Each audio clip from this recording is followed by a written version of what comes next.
Welcome back to the channel, my dear friends on the path. Thank you once again for being here with open hearts and open minds. Today we are going to enter into one of the most revered, most often repeated, yet most misunderstood aspects of spiritual practice in East Asian Buddhism, the name of Avalokiteshvara, also known as Guanzin, the Bodhisattva of infinite compassion.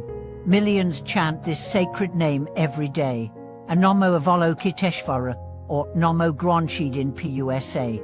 But the question we must ask ourselves is this: do we truly understand what we're invoking? Do we realize the magnitude of the vow embedded within those syllables? Or are we simply repeating words without accessing the vast ocean of compassion they contain?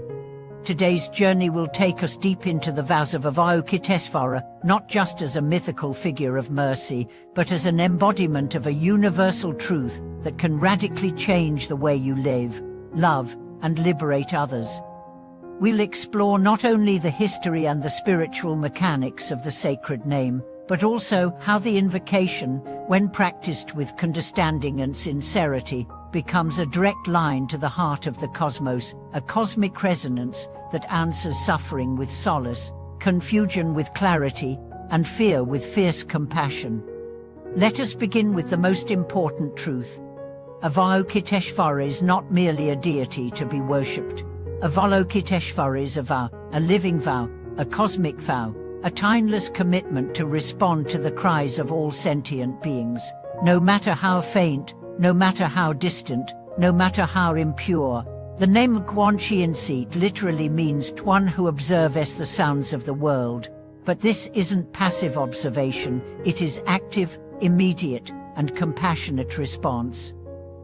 When we chant the name, we are not simply calling upon Avalokiteshvara, we are aligning with the vow to become like Avalokiteshvara.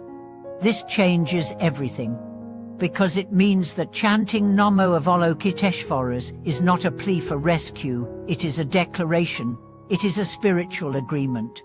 It says, I vow, as you vowed, I hear the cries, as you heard. I will stand with those who suffer, as you stood. Imagine this. You walk through a crowded street and see someone in tears. Do you look away? Or do you pause, breathe in their pain, and offer a silent prayer? That moment, if infused with the name of Avalokiteshvara, becomes a sacred act.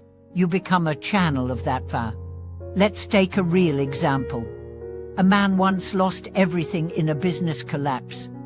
Family, fortune, reputation gone. He stood at the edge of a bridge, ready to end his life.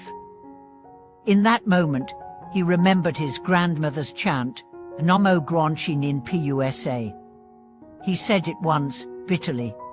Then again, with tears. Then again, softly. Something shifted, not a miracle, not a voice, but a warmth, a stillness, a breath of clarity. He stepped back. Years later, he rebuilt his life, not as a businessman, but as a counselor for those in despair. His first act every morning is to chant the sacred name. He says, not to be saved, but to remember I am here to save. That is the power of the vow. That is the living essence of Avalokiteshvara. Now let's dive into the actual content of the vow.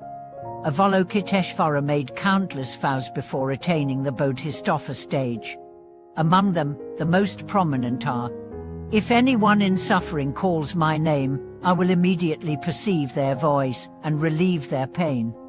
If any being is trapped in fear, disaster, or despair, and utters my name with sincerity, I will appear to guide them.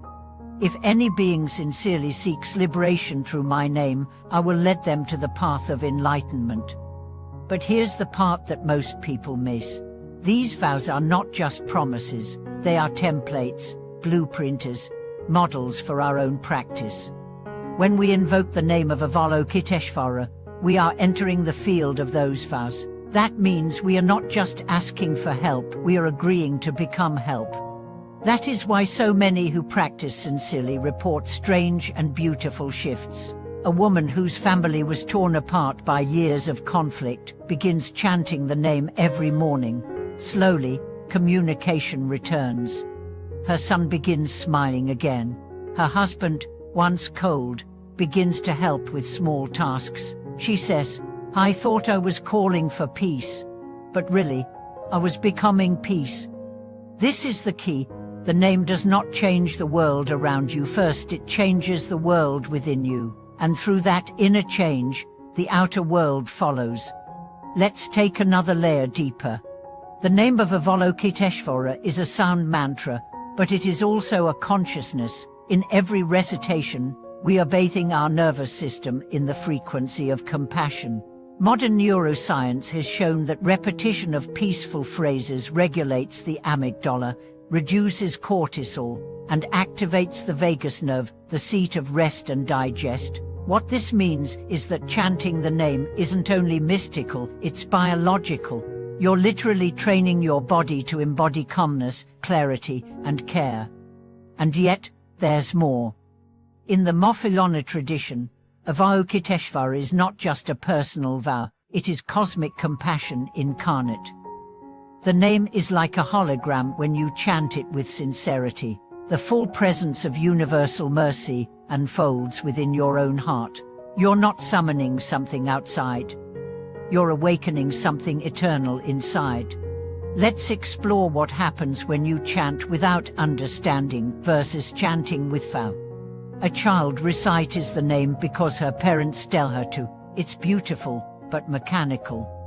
Later in life, that same child, after losing a loved one, turns back to the name, but now with raw sincerity. She breathes into it, she rises into it. Her whole being is in that sound, and suddenly, she feels enveloped not by illusion, but by connection. That's not superstition. That's alignment. The sacred name only responds when you give it your whole being. You don't need perfect pronunciation. You don't need elaborate ritual. You just need to mean it. To mean it with your body, with your breath, with your soul. So how do you chant in a way that touches the real power? Start with a vow. Say silently, "May this voice be not for me alone, but for every being in sorrow." Then chant slowly. Let the sound move through you. Let each syllable soften your thoughts, open your chest, melt your walls. You don't chant to escape suffering. You chant to meet suffering with compassion. And the miracle is this.